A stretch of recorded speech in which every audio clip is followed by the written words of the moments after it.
Cheers.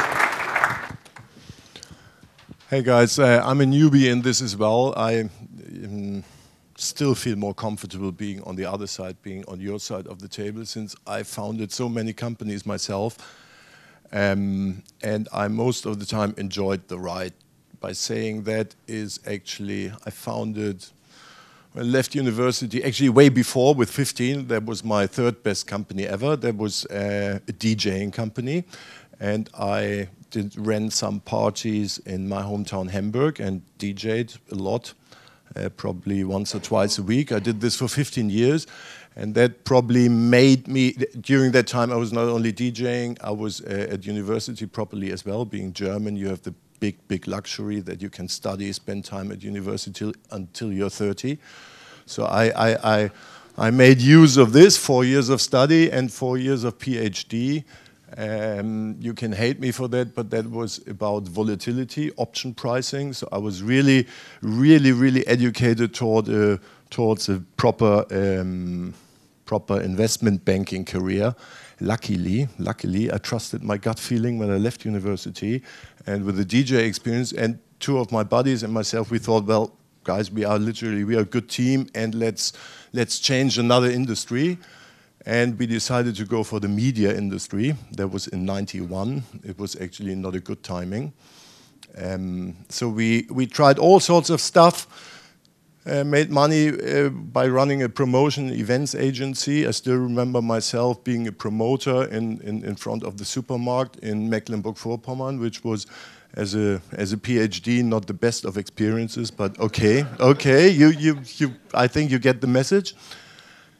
We tried various other businesses, and in '97, '98 we had our entrepreneurial life-changing idea in doing online auctions in Germany. So I founded Ricardo and had just an unbelievable ride, yeah. I mean, we founded the company on 21st July '98, launched 2 months later, raised 150,000 Deutschmarks, and a year later we've been public exactly on the day, 21st of July '99, at the Neue Markt. The company has been worth 350 million. That was totally blown away. At that time, we hired pretty much everyone we could get hold of. Yeah, no, literally, that was pure Wild West. And that was the time when I first got in contact with the venture capitalist. And I remember my first meeting at 3i was really funny. So we've been incredibly proud of our first, I think, 2 or 3 weeks of performance in the market. And then the guy started asking questions, so what's EBIT? And I looked at him and said, EBIT? What do you mean with the EBIT? So this, as you can imagine, wasn't the best outcome.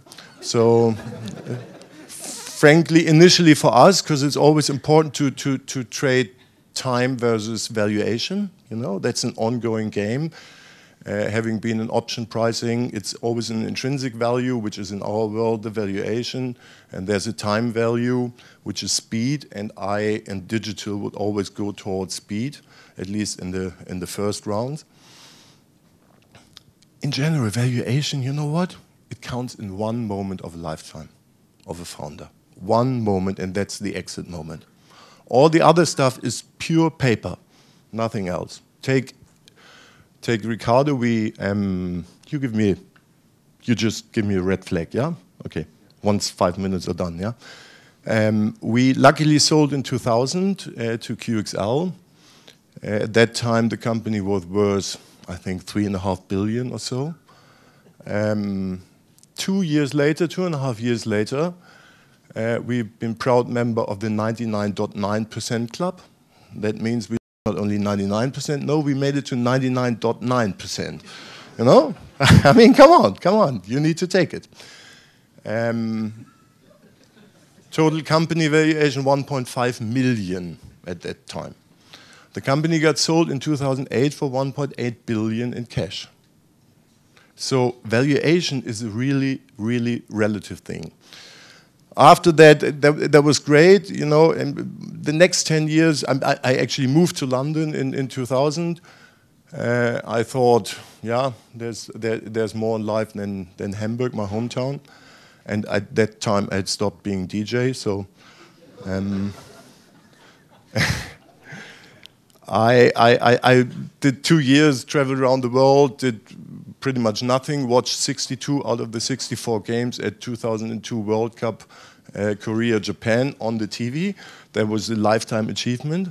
I couldn't make 64 since, you know, there was 2 in parallel, so that was tough. Started in 2002 with 26, and my blog, a blogging community, failed miserably.